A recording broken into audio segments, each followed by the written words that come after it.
Hello दोस्तों, Dalip Hindi shorthand classes में आपका हार्दिक स्वागत है।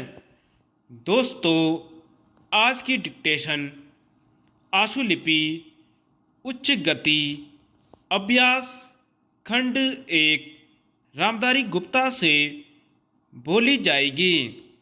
डिक्टेशन की गति 80 शब्द प्रति मिनट होगी। डिक्टेशन स्टार्ट करते हैं 5 सेकंड बाद।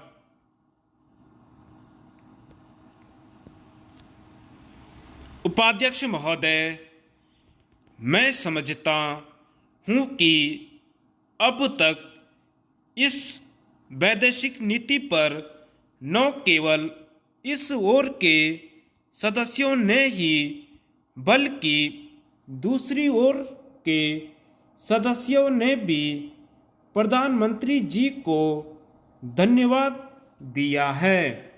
इसलिए मैं अपनी तरफ से धन्यवाद देकर उनका बोझ बढ़ाना नहीं चाहता।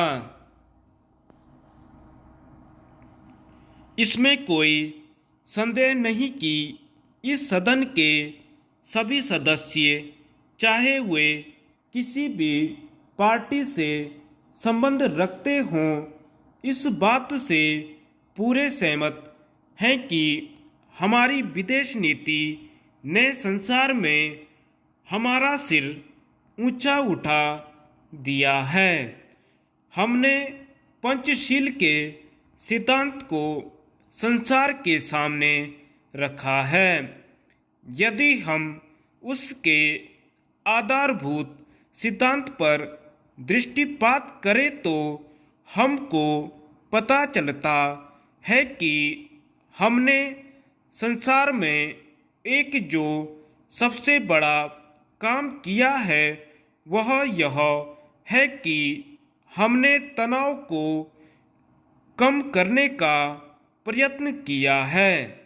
जिस समय हमने नई नई स्वतंत्रता प्राप्त की तो हमारे सामने बहुत से प्रश्न थे। उनके साथ ही हमारे दो बड़े गुट थे, जो कि एटम बम और दूसरे बम लिए हुए हमको चुनौती दे रहे थे कि अगर हम उनमें से किसी एक गुट में सम्मिलित नहीं हुए तो हमको बड़ी कठिनाई होगी। उस समय भी हमारे प्रधानमंत्री ने हमारे देश की वैदेशिक नीति को इसी स्तर पर रखा जिसके कारण आज हम संसार में अपना सिर ऊंचा उठा सकते हैं। हमने जो संसार के सामने पंचशील के सिद्धांत को रखा, उसका सबसे बड़ा फल यह हुआ कि एक सम्मेलन हुआ जिसकी ओर मैं आपका ध्यान दिलाना चाहता हूँ। इस सम्मेलन में बड़े उत्साह के साथ संसार के 29 राष्ट्रों ने, जो कि एशिया और अफ्रीका से संबंध रखते थे, यह घोषणा की कि हम संसार में तनाव कम करना चाहते हैं और साथ ही हम यह चाहते हैं कि संसार में जो विभिन्न सामाजिक और आर्थिक नीतियां हैं वे साथ साथ चल सकें।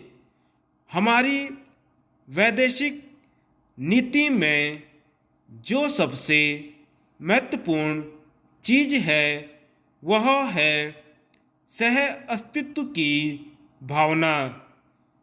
उसी भावना के फलस्वरूप हम देखते हैं कि आज कोरिया का युद्ध नहीं हुआ, जो कि एक तीसरे विश्व युद्ध के रूप में परिवर्तित हो सकता है। हमारी इस नीति के कारण हमारे अमेरिकी मित्र हमसे कुछ अप्रसन्न भी हो गए, लेकिन यदि हम ऐसा न करते तो आज संसार को तीसरा युद्ध देखना पड़ता। मैं बहुत ज़्यादा समय नहीं लूँगा, थोड़ा ही लूँगा। धन्यवाद।